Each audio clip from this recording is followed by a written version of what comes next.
मेरी आवाज़ आप तक पहुंच रही है? जेएनयू कैंपस में जब भी आना होता है, मैं एक विद्यार्थी के तौर पर आता हूं और जब मेरे पास यह प्रस्ताव पहुंचा कि इस बात पर चर्चा करनी है, तो मैंने ये समझने की चेष्टा की कि मुझे क्यों बुलाया जा रहा होगा।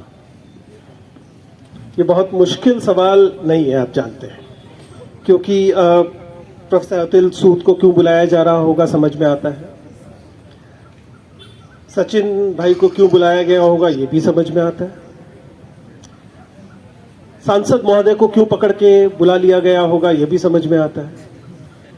लेकिन विजेंद्र चौहान को जब आप बुलाते हैं तो कई बार मुझे लगता है कि आरोपी की तरह बुलाया जा रहा है बनिस्बत शिक्षक की तरह बुलाने के। लेकिन मैं इस बात को व्यक्त करना चाहूँगा कि इसके बावजूद जब भी मुझे ऐसा अवसर मिलता है कि जेएनयू में अपने साथियों से मिलूं, तो मैं इसे झपट लेता हूं, क्योंकि ये मेरे अपने भी सीखने का अवसर होता है। जब हम अपने जब इस तरह के वाइब्रेंट इंस्टीट्यूशंस में होते हैं तो कोई भी प्रोसेस दुतरफा प्रोसेस होता है। कुछ चीज़ें जो अब तक के अनुभव में मैंने सीखी हैं मैं आपके साथ शेयर करूंगा, और इसी प्रक्रिया में अब तक अन्य वक्ताओं से और आप लोगों के का जो प्रतिरोध का जो स्वर है उससे मैं भी सीखूंगा। कुछ बातें वक्ताओं ने पहले कह दी हैं, उन्हें दोहराने से यथासंभव बचूंगा। एनटीए के मुद्दे पर हम लोग काफी समय से चर्चा कर रहे हैं, उस छोटे से संगठन की तरफ भी जिसमें से मैं और सचिन आते हैं, सीटीएफ नाम से, और व्यक्तिगत तौर पर भी, चूंकि मैं लगभग उस परिधि पर खड़ा होता हूं जहां इस मुद्दे पर जुड़े हुए कई सारे जो वृत्त हैं वो आपस में मिलते हैं। और पिछले 20-22 सालों में उस प्रक्रिया से, जिस प्रक्रिया में आप लोग मुझे रील्स में देखते हैं, वीडियोस में देखते हैं, उसके चलते एक समझ विकसित हुई है जिसे मैं आपके साथ साझा करना चाहता हूं। बहुत पहले दिल्ली का एक इंस्टीट्यूट है जिसे CIE, central institute of education कहा जाता है। मेरी शिक्षक बनने की शुरुआत इस इंस्टीट्यूट में हुई। ये वही संस्थान है जहां पर प्रोफेसर कृष्ण कुमार हमारे शिक्षक थे, प्रोफेसर अनिल सतगोपाल जिन्होंने शिक्षा में सुधार को लेकर जो विकासात्मक हस्तक्षेप हैं वे किए थे, और उस दौरान हम लोग वहां विद्यार्थी और शोधार्थी के तौर पर थे।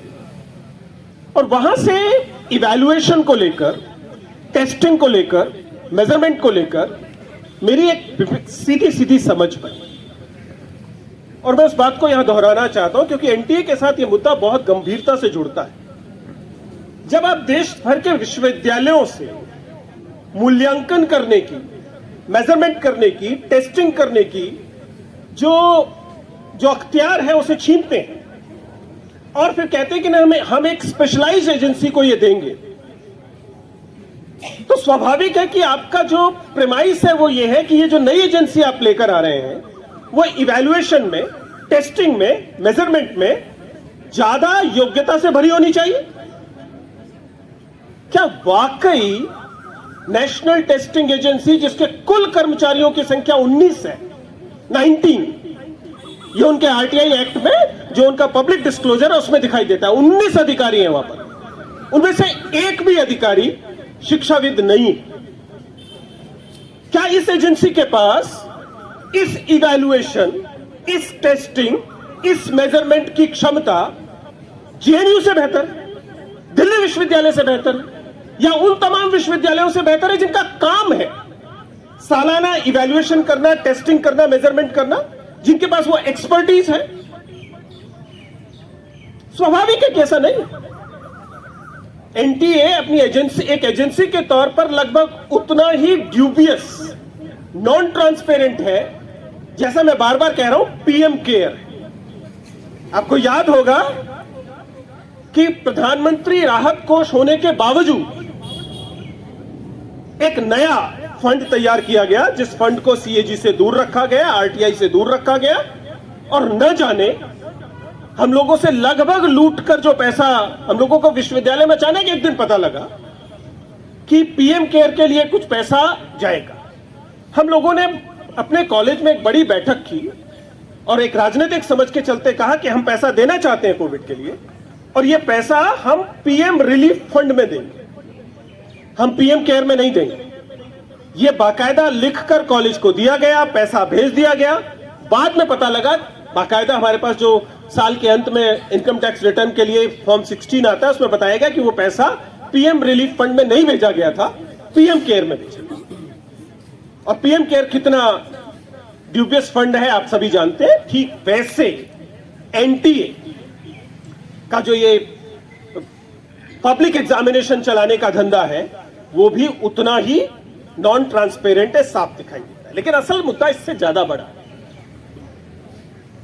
एक शिक्षा का विद्यार्थी होने के नाते मैं जानता हूं कि इवैल्यूएशन एक पॉलिटिकल एक्सरसाइज, इवैल्यूएशन एक मैकेनिकल एक्सरसाइज नहीं। इवैल्यूएशन उन ऑब्जेक्टिव से तय होता है, मेजरमेंट्स उन ऑब्जेक्टिव से तय होती है जिसके तहत आप इस एक्सरसाइज को कंडक्ट करते हैं।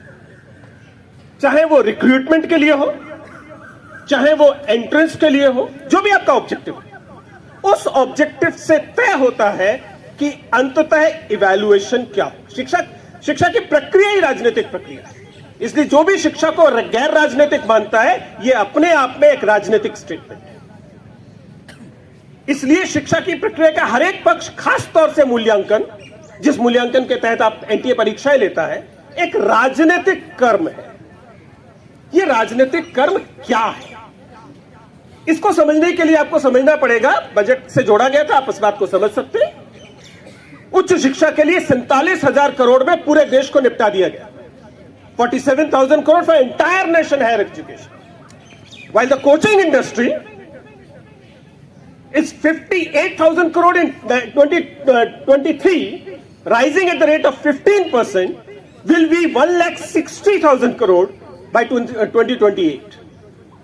In other words, coaching industry का जो टर्नओवर है, जो खर्चा है, उसका जो आकार है, वो आप देश की हायर एजुकेशन के राष्ट्रीय बजट, यूनियन बजट की बात करो। I understand that it is a concurrent subject, there will be some allocation from the states also, लेकिन देश के स्तर पर जो पैसा दिया जाता है हायर एजुकेशन को, उसके बराबर हो रहा है, उससे ज्यादा हो रहा है।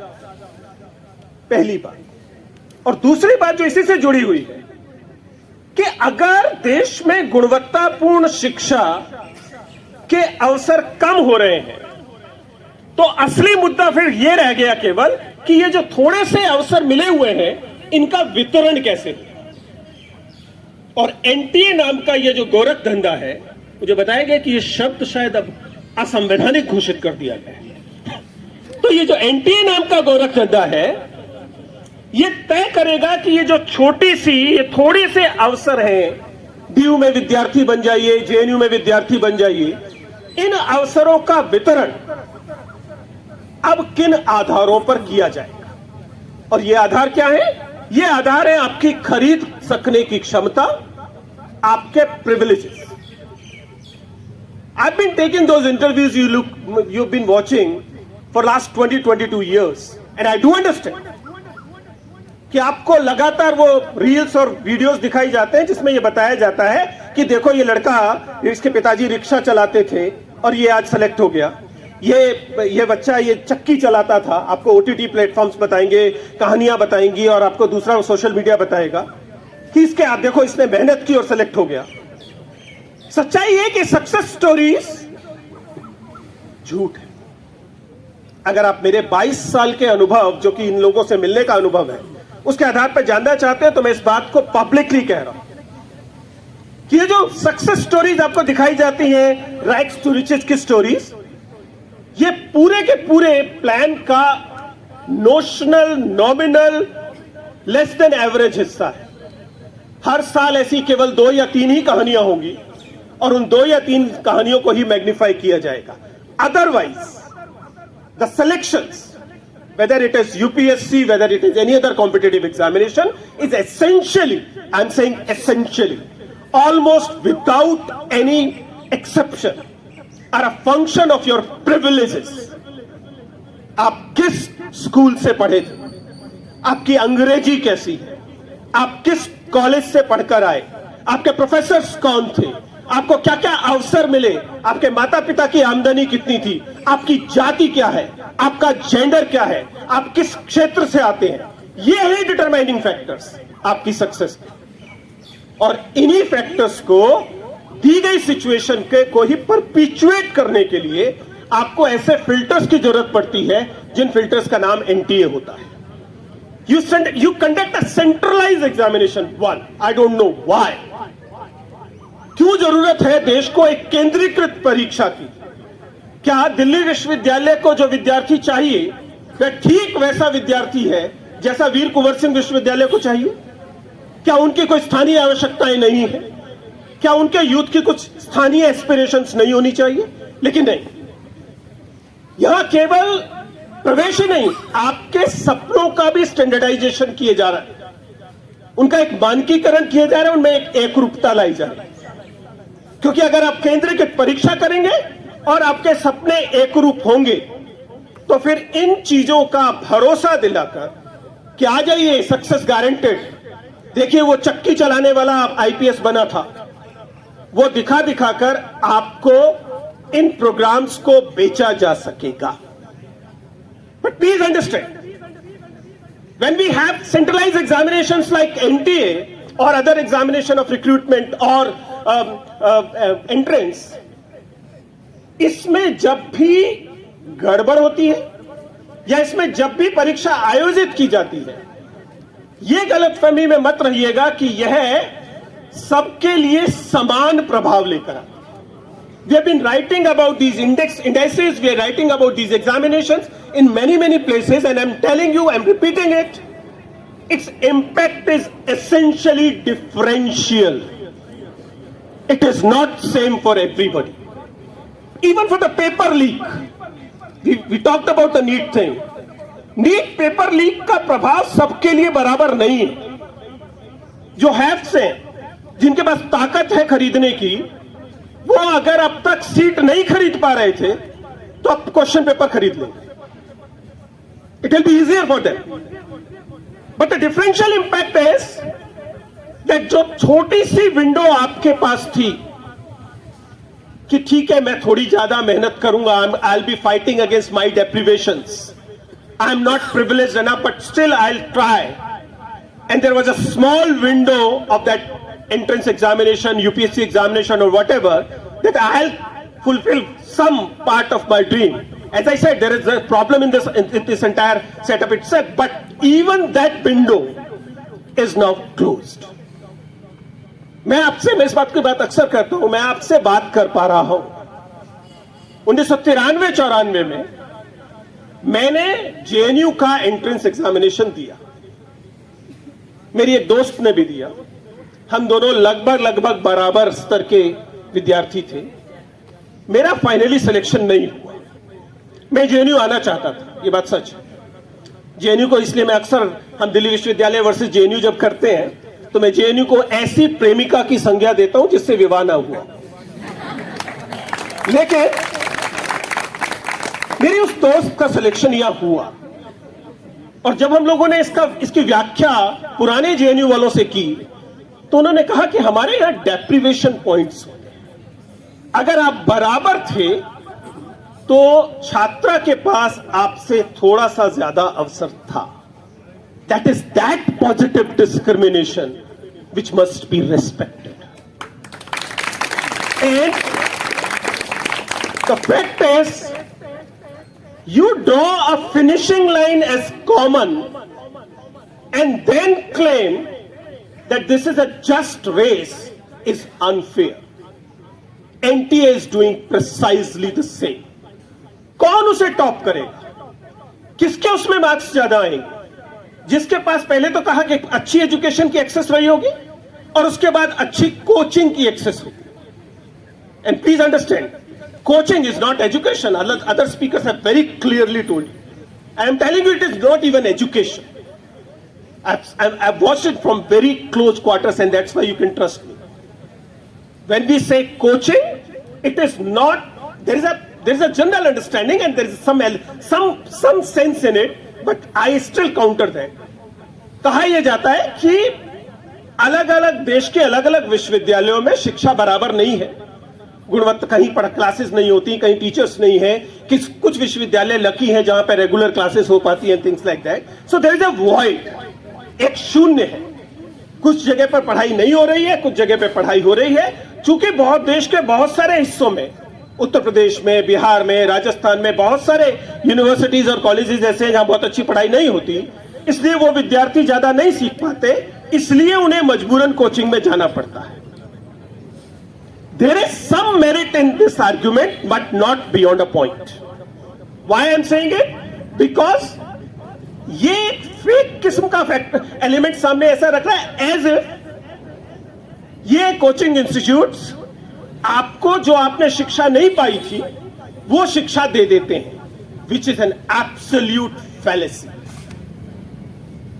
कोचिंग सेंटर्स आपको एजुकेशन नहीं देते, कोचिंग सेंटर्स आपका सिलेक्शन भी नहीं कराते, लेकिन वे कुल मिलाकर दो चीजें कर रहे हैं. पहला, वो सक्सेस स्टोरीज को आपके सामने रखकर सो कॉल्ड मोटिवेशन देते हैं, उसमें ऐड कर दीजिए मोटिवेशनल स्पीकर्स को और इन्फ्लुएंसर्स को, जो नई खेप तैयार हुई है, आप चाहें तो मुझे शामिल कर सकते हैं उसमें. और इस वजह से विद्यार्थियों को ये लगना शुरू होता है कि अगर आप इस मेन स्ट्रीम कोचिंग सेंटर में नहीं है तो आपका सिलेक्शन नहीं होगा, विच इन ए सेंस एक तरह का डर आप में पैदा करता है. लेकिन दूसरा जो मेरे लिए काम की बात है, एक शिक्षा का विद्यार्थी होने के नाते आपसे शेयर कर रहा हूं, वो ये है कि जिसे हम शिक्षा कहते हैं वो आपको कोचिंग सेंटर्स नहीं देते. वो आपको क्या देते हैं? वो आपको इन परीक्षाओं के लिए ट्रिक्स देते हैं, टूल्स देते हैं, या उनके बारे में एक भ्रम देते हैं. Education, to me, the basic thing about education is that it should give you critical thinking. ये आपको आलोचनात्मक विवेक देना चाहिए. और इसीलिए जैसा मेरे को पैनलिस्ट ने पहले भी कहा कि जब आप डिस्क्रिप्टिव एग्जामिनेशन रखते हैं, जब आप लिखते हैं, तब आप अपना आलोचनात्मक विवेक बताते हैं और आप ये बता पाते हैं कि आप एक शोधार्थी बनने लायक हैं या नहीं है, whether you can be a researcher or not. लेकिन जब आप 4 में से 1 टिक करते हैं, तब दरअसल आप पेपर लीक वाले मोड में होते हैं. आपको केवल यह पता करना है कि 1 का A है कि 1 का C है, and that is it. And there is a limit to multiple choice objective type testing. We understood it right 93-94 में जब हम बीएड कर रहे थे, तभी हमें समझा दिया गया था कि किस तरीके के प्रश्न मल्टीपल चॉइस ऑब्जेक्टिव टाइप से जांचे जा सकते हैं और कौन से गुण, कौन सी क्षमताएं इससे जांची नहीं जा सकती. 2 छोटी छोटी चीजें और जोड़ूंगा और उसके बाद इस बात को खत्म करूंगा. When we see, पहले भी इस बात को डिस्कस किया गया, मैं उसी का एक्सटेंशन दे रहा हूं कि जब हम देखते हैं कि 20-25 हजार रुपए की नौकरी का विज्ञापन निकलता है और उसके लिए हजारों लाखों लोग पहुंचते हैं, भगदड़ हो जाती है. जब कोई सीटेट या इस किस्म की परीक्षा के लिए डेट निकलती है, तो लोग रातों रात सड़कों पर सोते हैं, जैसे तैसे सेंटर्स में पहुंचते हैं, उनमें मारे जाते हैं. वो भगदड़ में मारे जाते हैं, वो ट्रेन्स में मारे जाते हैं, वे दुर्घटनाओं में मारे जाते हैं, वो पानी में डूब के मारे जाते हैं, वो आग में जलकर मारे जाते हैं. ये हो क्या रहा है? कुल मिलाकर जब आपको ये लीनियरिटी ऑफ एस्पिरेशन दिया जाता है, जब आपकी सच्चाई को, आपके सपनों को, आपकी जो सफलता है उसे रिड्यूस किया जाता है, whether you get a name in a particular PDF or not, इसका कुल मिला के प्रभाव यह होता है कि युवाओं की जान का इन्फ्लेशन होता है, उसकी कीमत कम हो जाती है. आपके जान की वही कीमत नहीं है. आपकी जान को यह समाज उतनी ही अहमियत नहीं देता जितनी कि सर्टेन सेक्शंस को दी जाती है. Your life is cheaper. आपको बेसमेंट में डुबोकर मारा जा सकता है, आपको आग में मरने दिया जा सकता है, आपको भगदड़ में मरने दिया जा सकता है, क्योंकि 800 लोग चाहिए, 1000 लोग चाहिए, और उसके लिए आप 10 लाख लोग लाइन लगाते हैं. बाकी तो बेकार ही है ना. इन other words, since you do not own your dreams, and somebody else is deciding your dreams, at the end of the day, your life is becoming cheaper. And that's what my concern is. So when we see structural changes in matter of admissions, in matter of recruitment, और उसमें आपको कोई leakage दिखाई देती है, उसमें आपको कोई कुछ मैल प्रैक्टिसेस दिखाई देती हैं, please don't treat as if the system is not working. Actually, system is designed to work like this. System is perfectly working when paper leak is taking place. System is perfectly working when certain sections are deprived. और जैसा मैंने कहा, जब आप कहते हैं कि ये इन सारे मेल प्रैक्टिसेस के बराबर परिणाम होते हैं, प्रभाव होते हैं, नहीं होते हैं. मार्जिनलाइज सेक्शन को इन मेल प्रैक्टिसेस के लिए ज्यादा पे करना पड़ता है, प्रिविलेज सेक्शंस को इन मेल प्रैक्टिसेस के लिए कम पे करना पड़ता है. कई बार तो ये उनके बेनिफिट में होता है. So in other words, I conclude by saying it's you are the only hope I have. The protest and actually rising against this is the only hope this nation has. इस देश के पास आप लोगों के प्रतिरोध में भरोसा करने के अलावा कोई उम्मीद नहीं है. एंड आई बेग यू कि इस उम्मीद को मरने न दें. Thank you.